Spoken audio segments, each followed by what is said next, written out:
We think a lot, so we convene people, we produce research, we are thinking about insights, information, and ideas, and how they impact the development of Black children. And then we do, right? Because it's not enough just to think. Although thinking, we didn't even know thinking was such an important activity, but it is.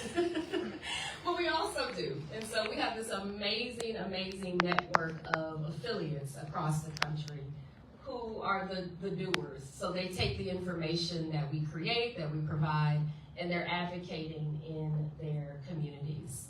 And as part of my annoying educator role, I always like to pick on a student. So I'm just going to pick on Dr. Bisa Lewis, who is our former BCDI Atlanta president, and that's one of the strongest affiliates that we have in the network. So she is here, so excited to see her. We are really excited to be in this conversation. I'm way too excited to moderate this panel. One, because this is going to be easy for me to moderate. This is what you call a self-moderating panel. Like I could literally just put the microphone down, watch it like 2 minutes. You're going to forget I'm here because they are going to have the conversation. And we also want to make sure that you're engaged in it. So we will be really intentional about leaving time so that we can hear your voices, understand what questions, what expertise you're also bringing, because we don't form this panel believing that we have all the answers or we are the holders of the expertise, but we're really here to be in discourse and to cultivate a conversation with you all. So I would just love to introduce this lovely panel. So I'm going to start with Dr. Kiesha King, who is the Senior National Education Administrator for T-Mobile. Woo. Mr. Winston Roberts, who is an educator. He was an educator with KIPP, New Jersey. Oh, no, not anymore. I said was. Oh, was. They're going to forget about me. See how he corrected me, educator. Always an educator. I said past tense. He is also the creator of the educational platform Teacher in a Suit. Is that correct? Is that accurate? And then last, but certainly not least, we have Dr. Calvin Mackie, who is the founder and CEO of STEM NOLA, as in New Orleans. Correct? Yes. Beautiful. So just to kind of frame up the conversation, I want to share a few things. So in our research at NBCDI, we have found that there is an existing mental model about safety as it relates to AI and broadly around digital safety. And that mental model is that parental control and supervision are the primary factors in maintaining children's safety in digital literacy. Yet, and this is what brings us here today, with the increasing use of this technology in places outside of the purview of parents, there's an increasing worry about not just ensuring that Black children have access to technology or AI tools, but that these tools are created in ways that consider their lived experiences and protect them from harm while expanding their learning. In 2024, NBCDI co-convened with the NAACP and the Schott Foundation an AI for Equity in Education collaborative. And we found that there were over 250 AI tools in classrooms that educators were using, but that there were not a lot of resources to help educators, principals, and school district leaders to make decisions about which tools they should or should not use. And so we created a document, a framework to really support that decision making. And just to give a little bit of a shout out, there's a QR code on the slide that you are welcome to access, that really helpful framework for your work. So given the 2 points that I just made, I find that there's a provocation worth our discussion. And here's what it is, one of my favorites, that 2 truths can be true at the same time, right? There can be 2 truths at one time. And perhaps with AI, there is both excitement that it will transform students' lives. How many of us feel that excitement? Like this could really be the great equalizer. And then there's also deep fear that it will be harmful to Black children if their needs and experiences are not at the center. How many of us have that fear? And how many of us feel like we're holding both at the same time? Absolutely. So I want to start with the transformation, the kind of exciting part of AI, and ask each of you from your perch to share what do you believe the opportunities are? What are the ways that you maybe have used AI, you're seeing AI be transformational in the lives of Black children? And work really hard to enhance their student learning and their thriving. And Winston, I'll start off with you.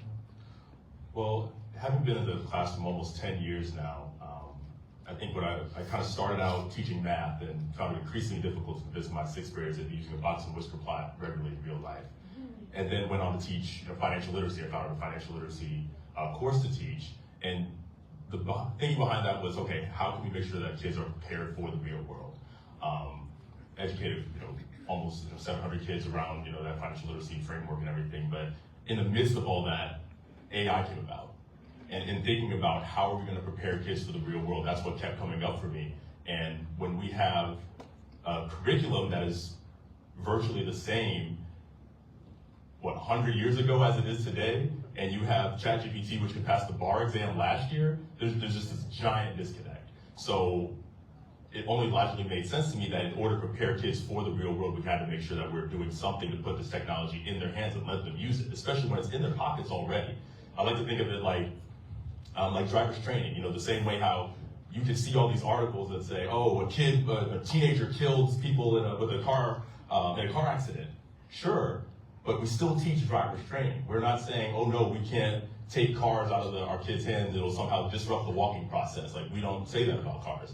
So with AI, again, especially since it's already in their pockets, 24/7 access to it, we can't hide from it, we can't run from it. So to answer your question about what the possibilities are, a lot of times teachers will come to me and say, well, this AI thing is a cheating tool. I don't see it that way. I see it as a universal translator, one that can allow a C-suite executive and a fifth grader to communicate ideas in ways that both can understand and respect. And that's power. That's power that our kids deserve to access. So we're talking about what's possible with that. I believe there's no reason why every single kid can't walk across their high school graduation stage with a New York Times best-selling quality novel about their own life experience. There's no reason why in your 8th grade history class, you can't, in groups, come up with solutions to conflicts that are happening overseas and create UN quality solutions to those problems. There's no reason why these things can't happen in our classrooms. And these are some of the things that we're trying to start piloting at Foundation Academies right now in Trenton, New Jersey, because we just see the transformational nature of this technology, and in a world where language has been a gatekeeping mechanism for so many years, this is a tool that can help translate how people say things in ways that other people will understand and respect. Thank you. Dr. Mackie?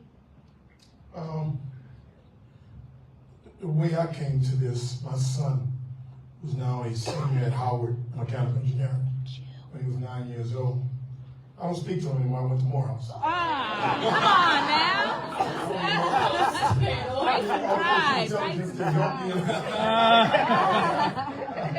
But when he was in the 3rd grade, he came home. He said, Dad, I'm not interested in science anymore.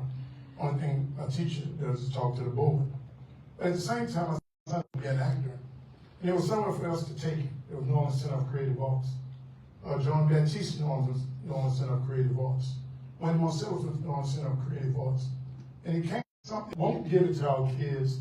We have to make sure our kids are getting it. Because in the future, AI will not displace people from work. People working with AI will displace people from work. So 3 summers ago, we started our first AI camp for middle schools.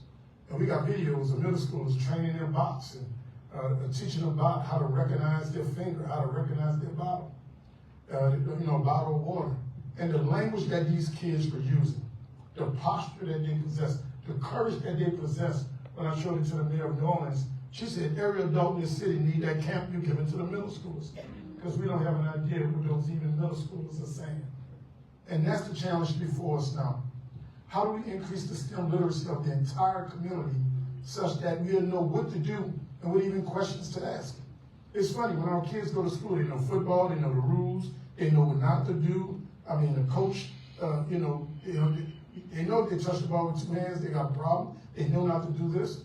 But when our kids go into school with science, technology, engineering, and mathematics, it hasn't been demystified for them. They don't know the rules. And more importantly, the parents don't either. So the work that STEM NOLA does is that we are grounded in the community, such that if an educator, a superintendent, or a parent wants to know, there's a place where they can come and get this information unencumbered by all of the bureaucracy and different things that encumber teachers in the classroom. I have some follow-up questions. Dr. King. Wow, how do you follow that up? These two guys in their suit jackets. How about we beat? Teacher in a suit. Yeah. No, I think the world of both of them, and I can tell you, for me, I think about AI as kind of this multifaceted thing, right? There's a front end and there's a back end. The front end is the part that's super exciting, saying, as a teacher, as a practitioner, how do we make sure we get all the tools in the hands of students? How do we make sure they have access to a future workforce that doesn't exist today? How do we expand all the resources and create all the opportunities? Then there's the back end side that says, right, like, how do we make sure there's not systemic bias? How do we increase the number of programmers that are actually building out the content that have diverse skill sets and backgrounds? How do we make sure that from a policy perspective, there are ethical policies in place, right, to support the creation of these AI tools and the implementation of AI tools? How do we ensure that we're safeguarding privacy for students and making sure that their data is safe? How do we make sure that AI is not enhancing stereotypical bias and other things that students will naturally come across? How do we make sure that when you put in an application at HR, right, it's not going to screen your application and just throw it out before it even has an opportunity to see who you are, right? So there's a front end and there's a back end. The front end is fun, it's exciting, it's what we generally talk about, right? We talk about students actually interacting with the AI tools. They're changing constantly. I can tell you something about it today, and tomorrow it's like, oh, Gronk is here. What's that? Is that a new food item? No, it's actually a new platform and interface. So how do we really create systems and structures that create a universal opportunity for AI to be systemized into the way we teach and learn, into the way we think about the future of how we leverage AI for students? And I think that's a little bit deeper conversation, right? How do we build those systems, and how do each one of you want to be a part of building those systems collaboratively? Is there a specific area that you're passionate about? And I think that's the opportunity for this panel, right? How do we teach the folks sitting out here, like, what area do you want to focus in on? If you know that, like, systemic bias is something you're passionate about, right, then how do you start talking about the developer community with regard to AI resources? If policy is your thing, how do you start thinking about creating universal requirements for the development of AI and what goes into the classroom, right? If curriculum and instruction is your thing, right, how do you start thinking about how AI can be leveraged to create uniform practices across how we implement AI in the classrooms and with our kiddos? I think there is just the front end and the back end, and that's the part that I'm so excited to explore. Yeah, so I love this notion of the front end and the back end. That was like a really, Dr. King was also an educator. That was like a master class in taking the tensions and really organizing or codifying them. And so I want to follow up asking you all, when we think about the back end, which as you said is not as exciting, is where we sit with the fear of the potential harm. How do we present that part? How do we talk about the back end with educators, with families, with communities that quite frankly already have a lot on their plates and have a lot of multiple anxieties that they're trying to manage, right? We talked, Dr. Mackie, about demystifying AI in community. So how do we do both? How do we demystify and be accurate and honest about the back end and the harms that are present in these tools? I believe and trust my community. So even when we go out taking, I go fishing a lot. We take kids fishing. We tell them about, the safety of fishing. When we go out to the range and we teach them how to shoot guns, we teach them about the bad things. So we have to do the same thing about AI. This is not an option. This is the good, this is the bad, this is what it can do for you, and this is how it can harm you.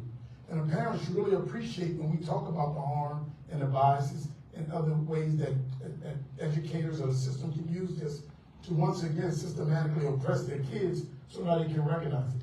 Many times parents come to us and they come and they have reports and different things, and they don't understand it because the educator or the school system gave it to them, and it might have was AI generated, it came from some large language model or something, and we literally break it down for them with questions that they should be asking, such that they can go back to the system and ask the questions that they should be asking. The problem with the educators, that a lot of times you all don't get to pick the platform that you're using. So many times the platform is delivered to you, and your superintendent or your curriculum or your technology specialist have to be informed enough to ask the vendor, or even to look at the situation in such a way that they can understand the data that it was built for, test it such that it's not biased, and it doesn't have the inherent bias that we know that it can have. Because at the bottom line is this: if the harm in this is that if educators or systems begin to use AI as a predictive model of who will be successful and who won't, a predictive model of who's going to do well on the standardized test and who won't, based on some large language, data that they use, the biases that's built into that data is going to play out in the results that they're going to get. And that data has been playing out for us for the last 50 years.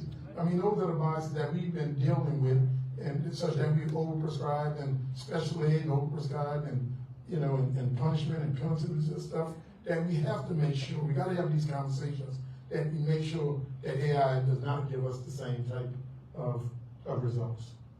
Absolutely. And so I'm glad you brought up analytics, because that is one category of AI tools that are often sold to or presented to school districts that, again, already are just managing so much, right? And so those are tools that are specifically presented to these districts as, oh, it will minimize the administrative burden that you have. We will be able to predict for you based on your kindergarten reading scores, where children who will graduate, all of these things, right? And it's sold as if this is going to really give you a lot of time back.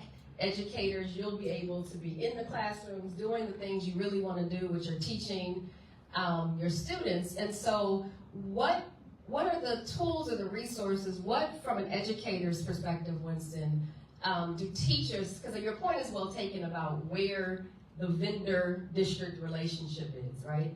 And so if I'm not at the school district level, but I'm in a classroom and I'm trying to figure out or manage tool selection, what to use in my tools, what advice would you give educators in that place? Well, what I would say is that it's Dr. King's comment about the front end versus the back end. I think my concern is always, we absolutely be concerned about the back end and everything that goes on with that and the biases that can proliferate. But it's back to what you said, Dr. Mackie, about demystifying. Because I think too often what ends up happening is people take the fear of what can happen on the back end, and then they allow that to say, oh, we don't want our kids to, we don't want that in the hands of our kids at all. It's confusing like the front and the back. Because AI is this very giant umbrella term that encompasses a lot of different things, from large language models to chatbots to predictive text to predictive analytics. Like all these things are encompassed, and people kind of use all these things interchangeably, and it can have certain implications if we're not careful about what we're talking about. So when it comes to for teachers and everything, when they're talking about with teachers, usually I'm kind of showing them the capabilities of generative AI, and I believe that if we're going to get these tools in the hands of our students, that again they already have access to these tools, I want teachers to have the technology demystified so they can see the potential of it and see the do's and don'ts of it, see the guidelines that are there. So then when their kids have questions, or when the kids are using, because the kids have just made up their mind, they are using it already. I can't go 5 feet in high school without overhearing a kid talk about ChatGPT. So they made up their mind while we're having debates and discussions about it. But when this comes up in the classroom, the teacher should know based on the development that we're giving them that, oh, the kid used AI, and I know because I put it through an AI detector, and now I'm going to punish them. That they should know from the development that we're giving them, hey, AI detectors, one, that's using AI as well, back-end of AI, right? And also, are very, very likely to be completely unreliable. And if you don't believe it, take some of your own writing from pre-COVID, upload it to an AI detector and see what percentage it comes back AI generated. So we just have to be aware of all these tools. I think some of the things that we're doing at Foundation now is creating AI crash courses. We're creating pilot programs to educate teachers. We're creating our own custom chatbots that have our fundamentals and our vision and our mission and everything built into it. So now it's aligned to the things that we're trying to do, and then we can govern the responses. We can look at the responses and analyze and see if this is if this aligns with what we're trying to do. Yeah. I just want to add one second because I forgot another part. Yeah, sure. You're absolutely right. When I was trying to make the comment about people working with AI, with displaced people who don't know AI, the thing about with educators, what I want to tell them is that don't suspend what you know. I mean, you've been educated, and I don't care what comes out of that machine.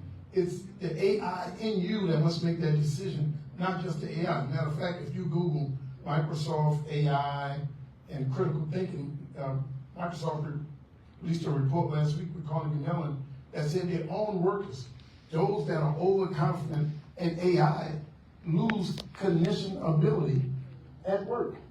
With AI, with Microsoft is realizing that if their people become more dependent upon AI, they become less critical thinkers. And it was never supposed to be that way. You're supposed to have this data, and you're supposed to be data informed because of what you know, not because of the AI. And many of our children suffer because we get lazy with the tools and won't fall back on to what we know. But I think to that point, it's also about us raising the bar and figuring out how can we solve bigger problems. Because again, when the kids get the AI, they're like, oh, I can do my English homework with it, great. And the teacher's like, I'm not really sure about having made up my mind. But the kids have, and they're stopping at what's possible. Like they're stopping before what's possible. So whenever I introduce AI to kids, the first question I ask before I even tell them it's about AI is, I say, if you had access to all the world's information, what would you do with it? And they say, oh my gosh, I would create a multi-million-dollar business. I would solve homelessness. One of our kids at Foundation said, I would take over the world. And it lifted my spirit to hear a black young man say, I would take over the world if I had this technology. That made me feel good. But I said, the interesting thing is none of you said I would do my English homework with it. Even though you could have. And there's relatively little that your English teacher could have done to stop you. But you didn't say that. All of you thought bigger. And I think that's what we have to do as educators is get them to think bigger and say, how can we make you think and do, how can we help you solve bigger problems? If the college degree is a new high school diploma, we gotta bring master's level work to our kids in the classroom. And that's what I think is exciting about AI, because now you can have it explain differential calculus in a way that a fifth grader could understand. Now don't ask it to do the differential calculus because you're gonna get varying results in terms of the computational math, but just that capacity of now you have an opportunity to try to have anything boiled down, distilled to you in a way that you can understand it better, I think is mind-blowing. And then on the teacher end, who better to use a large language model or use this technology than people that are already equipped to use it? We take this fancy term prompt engineering and make it sound all scary, when really prompt engineering is just talking to a chatbot like a person, talking to it like an eager to please intern. That might make some mistakes, that might mess up, but you as the manager, you as the leader have to be able to say, hey, this is right, this is wrong, give me more of this, give me 20 more examples like this, nope, that wasn't quite correct. And what are teachers doing except giving clear directions all day? And so teachers are primed to be the best prompt engineers. So that's what excites me about this stuff. So Your example made me think about, he'll be 11 on Sunday. And a few years ago, and this is actually where I kind of really got introduced to the power of specifically ChatGPT. So my son composed, he was prompt engineering, a Father's Day message to his father. And so I look at my phone and I see this response from his dad. It's like, oh my gosh, what a thoughtful message. This is so beautiful. What is he talking about? So I scroll, and there's about 5 paragraphs. And it starts off, dear Father. I mean, it's just beautiful. And I cracked up, but I really also had this point of, wow, what an interesting tool. What does it mean to understand it as a research partner, as an intern, not as a replacement? And so I think you both have brought up really important points about it's not designed to replace us, but it should be used as like a research partner. It's a tool to support us. But what I think it also brings a reminder to me of is, in many ways, AI is human, right? Because what's put in is what we get out. And that's where the concern around biases and algorithmic bias really comes to mind. Because we can't pretend like, oh, it's just this magical tool that somehow produces race neutral or gender neutral or just these universal things, when it actually is reflective of what's put in. And so it makes me think about, on the creator side of the back end, and Dr. King, I'm going to tee this up for you. How do we hold our designers and our creators accountable so that, again, we're not just saying that the safety responsibility is on parents or educators, but that there is a responsibility for those that are creating these tools to create with equity and ethics at the center? I think that's a really great question. If we can all probably think about how many core education decision makers are in the room. Like you're an education leader,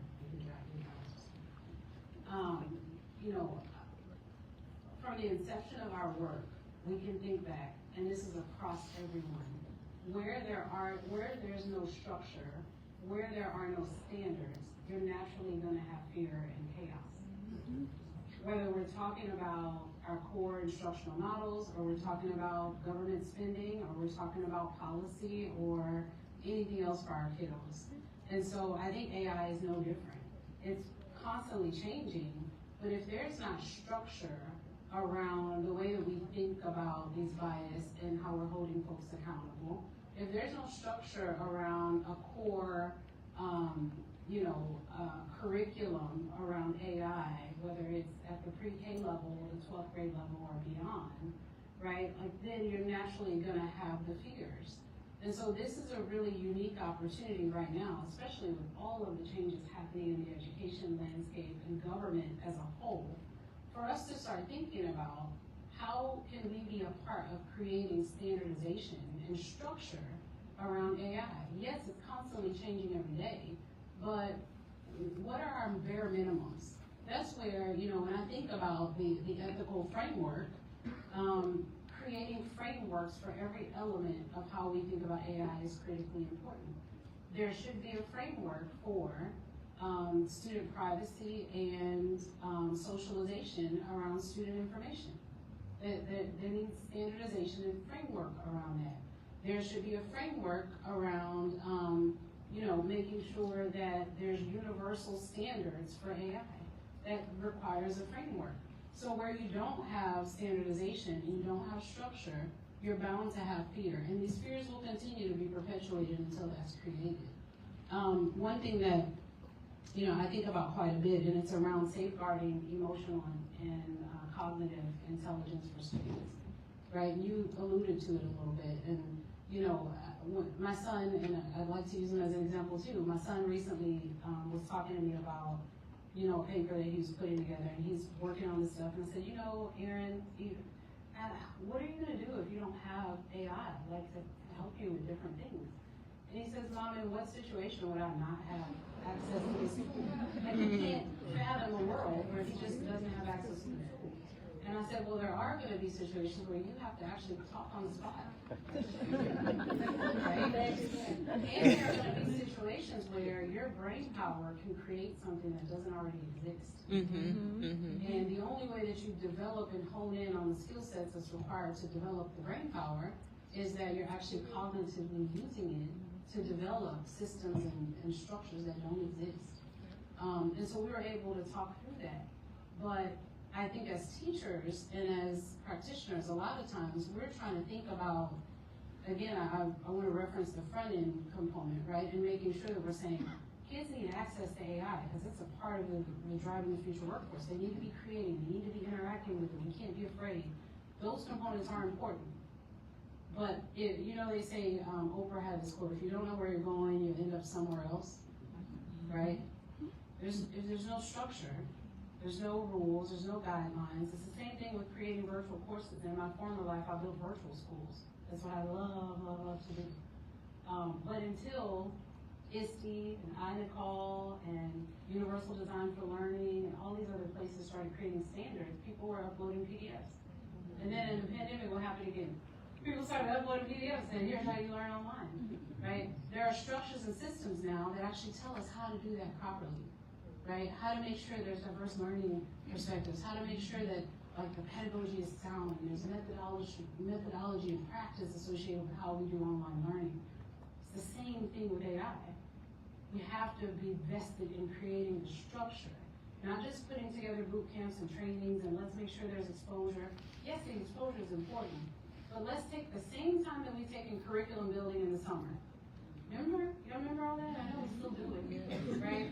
But back when we were creating new structures, the same way, put together the curriculum teams, the AI teams that are going to create the structure. Here's how we as a district, here's how we as as content leaders want our students in our district to show up in the world. And here's the standard of AI instruction and excellence that we expect when it comes to teaching and learning. That's like the core foundation that we have to figure out. I want to add to that because I stand at the intersectionality of education in the community. So a lot of times I'm talking to my city councilman, my congressman, my senator about this stuff, all the way up to the governor, to the mom down the street. And when I made this comment about AI and cognitive ability and things like that, one thing that we cannot let go is hands-on activities. That is where the critical thinking comes from. As them know, we believe hands-on mean minds-on. Like Winston said, he wants kids to solve the problem of the world, where we'll go and take a box and put a whole bunch of stuff in it and tell the kids build a new world. AI can't help them with that. Generative AI cannot help them with that. If we give them DIY kits on force and motion in a car, everybody gets the same kit, they build a car. AI can't help them build that car. But as soon as her car beat mine, you know what I'm asking? Why? How? What should I do? And those are the critical thinking skills that our kids would need with whatever version of artificial intelligence that come out. And again, when I say don't suspend what you know, we were in a meeting at Georgia Tech recently, and the dean, he put a picture up. He told the engineer, give me a diverse picture of engineers. And it was mostly men, about 2 women, none of them was as dark as me. And he said, well, give me a diverse group of engineers, a more diverse group of engineers. And he put hard hats on 2 of the people. So whatever that they were training on, didn't have somebody as dark as me, as an engineer. The Assistant Secretary for Homeland Security for Social Impact, during the Super Bowl week, came to my office. I have a 4-foot humanoid named Pepper with generative AI on it. I walked up to Pepper and started asking Pepper about the Assistant Secretary. I didn't want his information out of the street. I said, Pepper, tell our guests about Calvin Mackie. And my humanoid did this and this, scratched his head. Then he spelled it Kelvin Mackey. And he said, clearly this person is of no public importance because I have no information on him. I'm about to slap that man. And I spent $100,000 on it. But my point is that we have to make sure that while we're doing all of this AI stuff, that we don't let go of the stuff that otherwise can give our kids the skill that can even enhance the AI when they're using it. Critical thinking, creativity, communication, collaboration, you do not get that from AI. Matter of fact, to the point now, we take kids that we're working in the community with, we're stimming. Every other Friday, we put a kid on the news, they have to explain some type of theoretical phenomena. AI can help them with that. So we've given them those skills that otherwise that may be diminished by playing on these devices or dealing with AI every day. That's good. No, because I think a lot about how much thought, time, energy we're putting into the topic of AI. And I think that's, it's important, clearly. We're all here in this room to do that. But I feel like, Dr. Mackie, you're giving us this really important reminder of the power of people and who you are as true experts, as the educators in the classrooms, in the buildings. It's a reminder that I think would also be really, really important to have parents understand, is that you are still the expert on your child. And so how can we almost like help people understand AI, but also not almost create our own disparity of putting too much into AI and acting as if AI is like this magical tool that's just going to change everything for us, as if we're no longer as human beings needed. We think that it's not that it's what you said, is that it's you are the expert there. You have you get out of it what you put into it. So me using AI to create a video is going to be much different than a cinematographer using AI to create a video, because they have the language, they know what to look for, they know what to say to be able to get it to produce the result that they're looking for. They know what the end outcome is going to be. So I think in terms of educating, when it comes to educating people about AI, it's demystifying it. So helping them understand, when I teach, when I tell my students about it, when I teach other teachers about it, I show them it starts with pattern recognition. So here's a slide with a red, white, and blue circle on it. Red, white, and blue, red, white, and blue, red, white, and blue. See, there you go. You recognize the pattern, you identify the pattern, you recognize it, and you replicate it, right? That's what the computer is doing at scale. And that's doing it with your Netflix recommendations, it's doing that with your text messages, and it is doing that with words and text. So now when we're talking about what AI can or can't do, the thing is about humans, we're predictable. We are predictable. So when we're talking about things that it can create, when we're talking about, for instance, different jobs and occupations, the legal profession, for instance, if I'm writing a legal brief, there is a formula, there is a structure, a replicable formula and structure to a legal brief. And AI can replicate that structure. It can replicate the writing style. It can replicate all those things with it. And students have to be aware, teachers have to be aware, families have to be aware that if we're putting kids in positions where they're replicating things that can already be done, then a machine can come in and replace them. But I'm not replicable. See, and that is the issue. I am, by training, I got a BS in mathematics, a BS, MS, and PhD in mechanical engineering. I started school in remedial reading, development of math. They said I wasn't college material, and 4 years later, I had a PhD from Georgia Tech. Yeah. There ain't a damn algorithm that would have predicted that. Yeah. And that's what we cannot forget. Each one of our children are individuals, and we're trying to use large data models to try to predict with this individual. Now, in terms of group theory, from mathematics, I get it. That's how we create the internet. If you got a million searches, a billion searches, the more searches you get, the more than likely, at 99.9%, you can come back with a right answer. But you know what? That right answer does not dictate my ability to have free will and think today like I didn't think yesterday. And that's what we got to empower our kids with. That's what we got to empower our community with. To let them know that man cannot create anything to replicate what God has already put within them. When you look at the greatness that have come from our community, one of the greatest benefits of AI is individual personalized learning.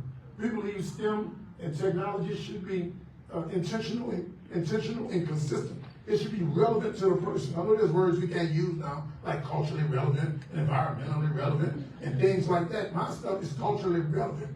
We just went through Mardi Gras in New Orleans. The Saturday before, they had the STEM Saturday where kids took a whole bunch of stuff and they built their own floats. That's culturally relevant STEM. So now with AI, if I want to understand how I live in New Orleans and I'm below sea level, and I can deal with AI and come up with solutions for my own community. I shouldn't have to have a curriculum where I'm living in New Orleans below sea level and I'm learning about earth science and I'm learning about volcanoes and earthquakes and I'm down there just drowning.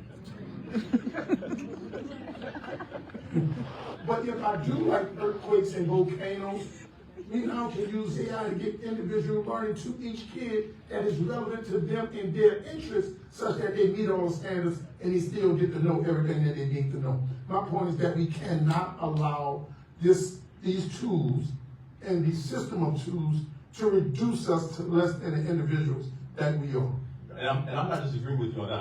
I'm saying that I'm advocating for a system of education that doesn't put our kids into roles that can be replicated by AI. So for instance, my parents were born and raised in Flint, Michigan. They grew up in Flint, Michigan in the 1970s. And they would always talk about how you could walk off your high school graduation stage on a Friday and walk into a union factory job at General Motors on a Monday morning. And they had a teacher, 6th grade science teacher named Ms. White, that said, you guys need to make sure that you're preparing yourself to go to college, because by the time you graduate, these jobs will be gone. And everybody looked at her like she was crazy, because everybody knew that they could almost clear 6 figures with a high school diploma. And then as soon as 1981 hit and President Reagan fired all the air traffic controllers, it sent shockwaves across every union town in the country. And then on top of that, there's a lower demand for American cars, and the auto industry dried up in Flint, Michigan, hasn't been the same since. And the first time I experimented with ChatGPT, I just had this vivid premonition of all my most brilliant students sitting shoulder to shoulder with their more affluent peers who are using this technology, who are using it to shape the world in their image, and my students looking up earnestly and going, wait, I was told that was cheating. And I thought that was a position that was untenable. So yes, and I'm not saying that the person is replicable, but the task that we are, as an education system, preparing our kids to do are. And when the World Economic Forum says that 85 million jobs are going to be replaced by AI, 97 million are going to be created by AI, my question with our curriculum is always, which set of jobs are we preparing our kids for? And I'm saying it's that critical thinking part. Absolutely. I mean, that's why I'm going back to these hands-on. They got to be juxtaposed to the replicable part is definitely going to be, replaced. But the difference is going to be the kid or the individual who can think, critically think, analyze, and you don't get that from doing the tools. You get that from doing other stuff outside the tools. And that's what we have to make sure. And when I have educators in the room, that our kids are getting both. Both. No, this is perfect.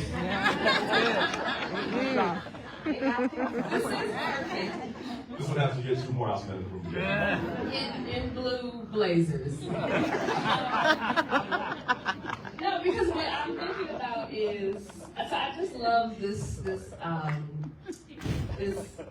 statement that I am not replicable, right? And so I enjoyed this banter. But what I'm still very concerned about is that predictive analytics, right? That the idea of pattern recognition is a good thing, right? And so if the patterns are biased, then what you recognize, what you tell that student about themselves puts them at an unfair advantage or disadvantage, right? So if a black boy, for example, one day looks at a video of a fight, and now all of a sudden the algorithm always shows him videos of fights, then there's a pattern that has now been created on a biased algorithm, which now sends a certain method that literally the experience that kid is having is absolutely completely different from the experience another kid is having. Mm-hmm. And so for me, this concern still becomes about the creators of the tools. So yes, I hear everybody, we gotta get the tools in their hands, right? But we also have to figure out the advocacy and the demands that we as consumers, whether we're educators, we're parents, we're all of the above, what are the demands? How do we put those demands on the creators? You have to do that politically. I mean, I started off saying that I stand in between the community and education and politics, somewhere I never thought I would be. I used to be a professor of engineering at Tulane. Now I work in the community. I said I left the university to create a communiversity. We were building a 30,000 square foot, $15 million STEM center in the inner city in the hood in New Orleans. And the thing about it is that my politicians come to me now, and I put them on generative AI. We have become the trusted educator for these politicians. And a lot of times when they get these briefs from these think tanks, I'm like, that is absolutely garbage, all right? And then I show it to them. So I'm empowering my politicians and people that's making decisions at the city, state, and local level about what may go into the schools or what they should be advocating for at the general level. But we have to force these organizations that say they are advocacy groups to understand the impact of AI. We had a big conference in New Orleans, and big civil rights conference. So y'all didn't have one thread on AI. The guy said, well, Mackie, you a STEM, we advocate. I said, well, maybe you're behind need to be advocating for AI, because it's changing every damn thing we're doing, including politics, that you claim that's what you only do.